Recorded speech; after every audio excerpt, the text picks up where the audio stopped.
Brought to you in association with Grendel Press. This is Werewolf the Podcast, a serial killer drama.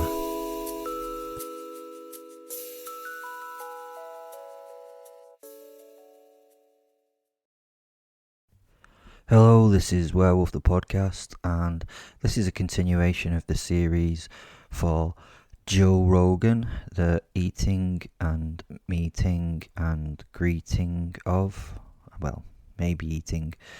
I suppose we'll find out what happens in the end. There's loads of links down in the descriptors if you want to join the Facebook group and Twitter and all that kind of bollocks. It's up to you. But I'm just going to carry on with the story. Joe Rogan Podcast, check it out! The Joe Rogan Experience.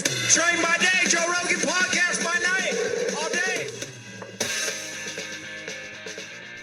It felt good to be back in wolf form as we charged through the undergrowth of the land around us. Fen and I were the perfect twin creature in flight. We were growling and snapping at the late night beasties that were annoying us by flying around our ears once we stopped. This was fun. I had arrived at my spot in front of the lodge a few hours ago. I mean, I had no way of knowing the time, so I assume it was a few hours ago. It felt like a fucking lifetime ago to me. I get bored easy, to be honest, and fun was happening in the lodge.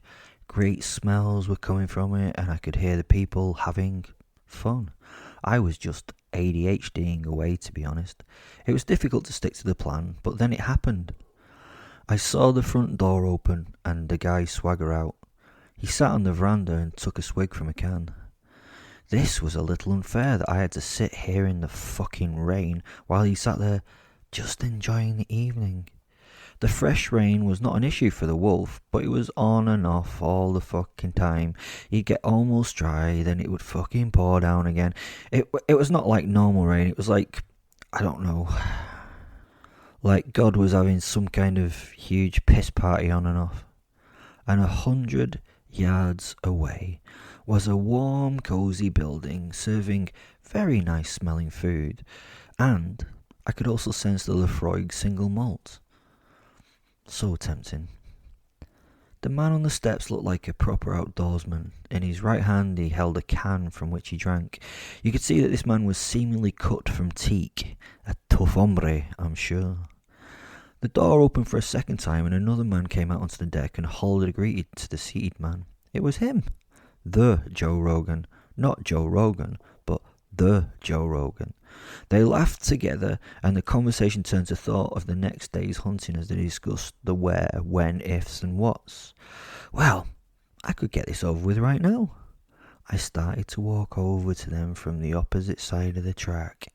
It took a while for them to notice the wolf strutting over to them. I was slow and quiet and they were immersed in their own world. What was the threat to them at this moment in time? Nothing was coming near this lodge, was it? The other man took a huge drink from the tin. It was coffee. Coffee in a tin. And then he looked directly at me in the moment. Joe continued to chat, but the man who noticed me had completely switched off. As I got closer, I actually recognised him. It was that Cam guy, you know, Joe's friend, the one who runs for fun. Cameron just held the can to his lips and kept his eyes directly linked to mine. He wasn't scared. He was just weighing up the moment. He wasn't scared that an 8-foot tall black wolf was wandering towards them. He smelt unsure, but with no, real fear. Joe continued speaking, but Cameron slowly reached out his hand and touched him on the knee and nodded towards me. Joe quietened and turned his head. His eyes fell on the wolf. He raised the peak of his cap with a finger to take in the whole of me. This time I felt a shiver of fear, but it was controlled, and he seemed to have a simple interest in what would happen in the next few moments. I think he'd had a lot of trust in his friend. I mean, Cammy's supposed to be the expert in these things. I transformed before them, taking on my were form without breaking my stride. This caused a slightly different reaction, as you can well imagine. Cameron slowly got to his feet and uttered the less than worthy onomatopoeia, "Whoa!" I smiled, let them feel my rage verbally, and tore into the two of them. I shook my head just sitting there and stared at the personless veranda, and I knew I had to lie in the rain and wait for the following morning. I had a plan as how I wanted this to go down. I wanted to hunt the hunters themselves in the wild and make the people realise that the natural world, even the slightly super unnatural world, can kick your ass. I trotted behind them the following morning as an ATV took them out to the drop-off point and they set off into the mountains. This was so super exciting. There was just the two of them. This was going to be the best thing ever. They walked into the hills for a couple of hours and I followed them closely. Well, I followed them close enough for me to keep an eye on them. The hills were full of the sounds of horny bulls. Have you ever heard a horny elk? The sound is, well, it is super unnatural, to be honest. People call it a bugle, and it does sound like a very poorly played bugle. After being dropped off, I followed them for a couple of hours as they made their way into the mountains. The two hunters now sat in a stand a little higher than the open area where a big buck sat. He was a big old motherfucker, and his prongs were large and spread wide. I guess he's weighed at about 1,000 pounds, so hefty. Not a record breaker, but he was acting like one. He was screaming at his bitches and not letting them wander off. I was sitting naked in the bushes, with the annoying fucking flies in a cloud around me. They were seated at some distance with rangefinders and binoculars, watching the stag. They were going to take this one. I watched them in my human form with my posit. I could close my eyes and be inside my wolf soul, as he followed them invisibly. They were getting themselves in range for their strike, and it was time to make that strike for them. I brought Fen back into my body and formed the wolf. I stalked the beast through the low-growing vegetation. I was on my own and would have to get to it and bring it down cleanly and quickly. If I spooked him, he might get away, and I couldn't let that happen. I had to ravage him and kill him almost instantly, so that the guys got no time to prepare and loose an arrow shot. I sneaked forward on my belly until I was in distance for a quick sprint. I waited for a moment before I would make my run. It was a bit unfair hunting these creatures at this time of the year because of their single-mindedness for fucking. They're not really paying that much attention to danger, just the need to copulate. I tore into the beast at high speed, knowing that the hunters were watching the big buck only 50 yards away. He didn't see me coming and had no time to react to me as I tore out of the bushes and seized the creature by the throat. I brought it to the ground in one sweeping movement. As I grabbed it, it turned and screamed its disapproval at my attack. As soon as I had hit the creature, I knew that I had torn through its carotid arteries. I could feel the blood pouring in and around my mouth. Its warmth ran onto my tongue. It did not realise that it was dead yet, but I knew it. I could taste the life leaving the creature as its blood ran down my throat. It felt great. Somehow the beast managed to regain its feet as it staggered and fought for its life against my onslaught. I was a little shocked that it had managed to get up, but it had. I circled it now, and the beast, as though drunk, tried to keep its rack between myself and it. It was failing now. Blood was no longer pouring from the gouge down the side of the creature's neck. As it fell to its knees, I wandered over and wrenched it to the floor once more, then tore out its throat properly. It lay on its side now and slowly jerked until death took it. Jesus, the testosterone in these things keep them going until the end. I wish I could have seen the reaction of the hunters to this one-sided battle, firstly because there are no wolves in Utah. so the fact that they'd just seen a wolf take down a bull elk would have been somewhat of a shock. Secondly, that I was so fucking huge. I was massive and out there. It must have been somewhat of a moment. When the stag was dead, I raised my head and hackles and came to my full height. I am some 8 feet tall from front foot to the tip of my ears. I looked directly at the site that they currently held. I knew I was in range. I also knew that they really could not hurt me with fucking bows and arrows. To finalise the dramatic piece, I dragged the 1,000-pound beast into the bushes very quickly and was out of their sight. At this point, you have to ask yourself what is more worrying than the sight of a giant fuck-off wolf a few yards away. The answer to that is when a giant fuck-off wolf suddenly disappears into the landscape and you have no idea where it is. Sadly, I have to say, they didn't seem to panic or freak out. They were super calm after seeing my destruction of a fully grown buck by a creature like me. They knew what they were doing to hunt the buck. They were downwind of me, so I couldn't smell them, but I could hear them. They were scared and excited in equal measures and started to move quietly from the problem. This was super impressive. They weren't running. They were walking with a careful, quiet purpose. I could hear the movement of the vegetation as they went, but that was the only thing I could hear. I genuinely could not see them.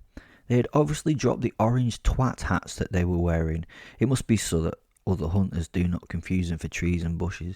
It seems weird to be in full camo with a bright orange hat on though. I moved at the same rate as the pair of them. I hunted head down, sniffing the ground and slowly taking the weight on huge paws almost soundlessly. The problem with me stalking through the bush is that I'm a bit big, so I have to push my way through the stuff, and that sadly makes some noise. I slowly closed the distance between myself and them. The annoying thing was that these guys were good, and I couldn't still see them.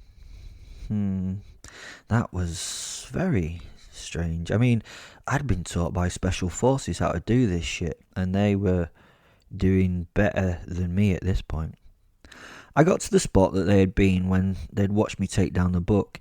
They had done something at the site in one heck of a rush. They had removed a lot of their kit and placed it high in a tree. It was clever, and I appreciated their work in hiding stuff, but I found it. I reached up and removed it and inhaled the scent deeply. The smells were very telling. A little sweat, a little fly repellent. It would now be easy to track them as I could smell and then freely follow them. They thought that I was a stupid wild animal with only an animal's feral cunning to do the work of finding them. That really wasn't the case. They were trying to outwit me, and they were going against me. They could not outwit me. I started again on the trail. They were being a little too careful and had lost their way as they progressed through the woods. They had veered so far from the line that they wished to follow. They were almost heading back to the spot where I had initially seen them. Then it came. My own ego had trapped me. They had managed to loop around and take a stand by a large group of trees, giving a superb open view of the spot where I was standing. They were not now hunting deer, but hunting wolf. The cheeky fuckers. I heard a short whistle and then something thud into my hindquarters with a bloom of pain. I span to find the place where the arrow was fired from. They had set this up. I opened my chest to them as I turned, and another shot buried itself in my throat. The pain was intense, and a quick lesson in not underestimating these creatures. They had concluded that they could not escape me, but if they managed to land arrows in my hide, I may slow down. The first shot had been perfectly timed. It would have been a perfect lunge shot if I had not reacted to the whistle and turned. If I'd been a normal wolf, it would not have been long before I had fallen. The second shot was perfectly timed and a challenging target. They had not relied on the lunge shot. They knew better and hit me with the next arrow in the throat. It was a hell of a shot if they had been aiming at that part of me as a target. I couldn't move right. My hind leg would not work properly, as the muscle that the arrow was sunk in was unable to work around the tip and shaft of the arrow. My throat was pierced and I saw my blood lance from the wound. They'd hit an artery, and I might fail quickly with blood loss. I would have to remove the shaft and the head before I could heal the wound. Who knew that arrows would be particularly good weapons against werewolves? I dropped and crawled my way into a scree of scrub. Another arrow buried itself in my rump, and yet another missed by a few inches. What the fuck was happening here? I shouldn't be in this much trouble, should I? They were fucking arrows. Fen sat in the back of my mind and brought me back into the here and now. He had to do so to deal with my injuries. Be ready, flashed in my mind. We changed back to human. My posit now sat over my prone body for a moment before telling me what to do next. We need to take those two out of your ass first. They should heal pretty quick. The one in your neck is a little more worrisome. We need to take that out quickly and put pressure on it while it heals, otherwise you're going to pass out and those dicks will escape. They're not coming to check on their kill. They are not that stupid and are now getting out of here as fast as their little fat human legs can carry them. If they get away, you will have millions of people listen to the moment when they humiliated you on his fucking podcast. You want that? I did what he said, sitting up and spitting blood. I grabbed at the blood-slicked arrow shafts. They were made of a metal material I didn't really recognise, so they were super slippy, and it took a few good yanks to remove the first one from my thigh. I felt light-headed as I grabbed the other arrow.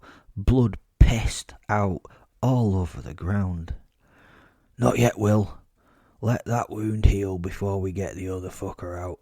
The one into the throat is already being pushed out, so it will be easier to leave it a little longer before we move it wholly. You're a mess, mate. I roared a pretty guttural human roar, even for a human. These men were now going to get the result of this attack. They were now going to get an entirely switched on killer. There would be no more underestimating these creatures.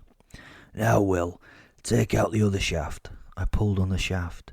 It was too slick to move. It was polished, super strong and super flexible. I couldn't remove it. What the fuck was going on? Was I floored by a fucking arrow? I had once taken a shot from an M82 50 caliber in the hip that had smashed me into pieces.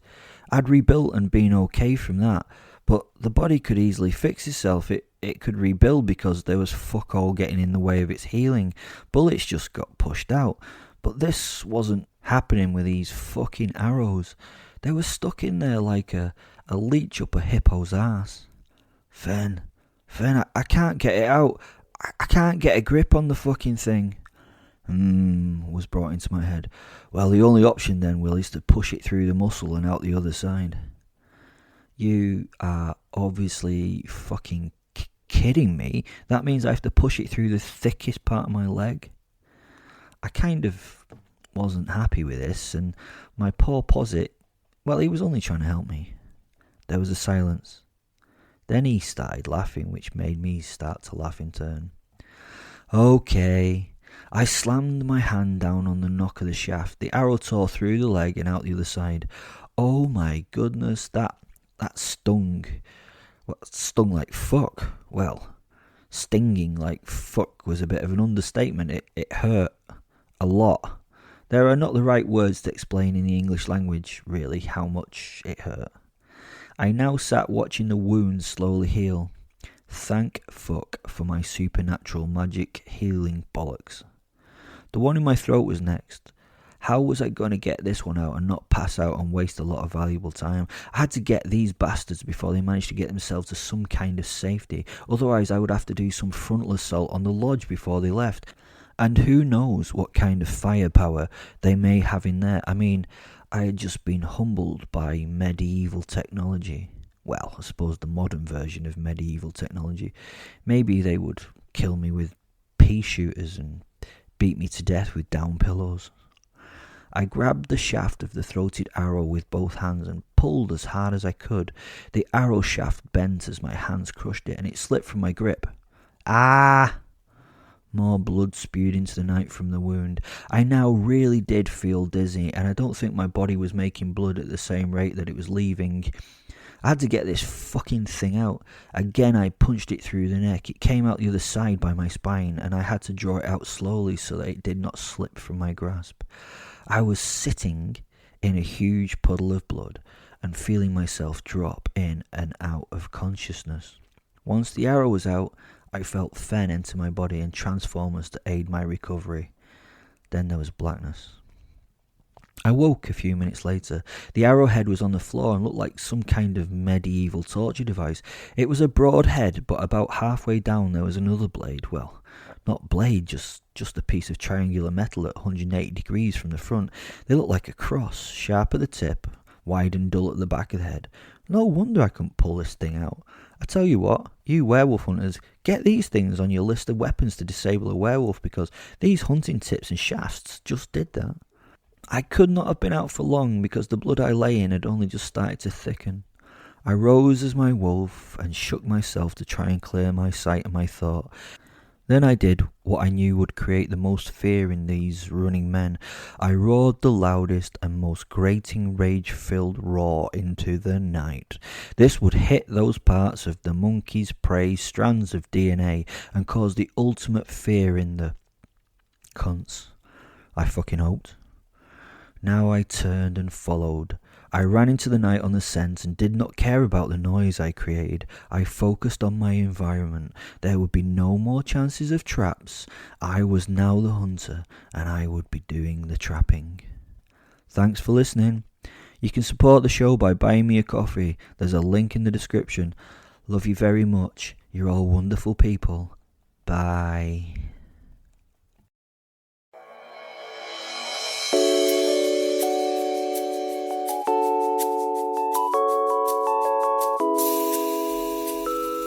Brought to you in association with Grendel Press. This is Werewolf the Podcast, a serial killer drama.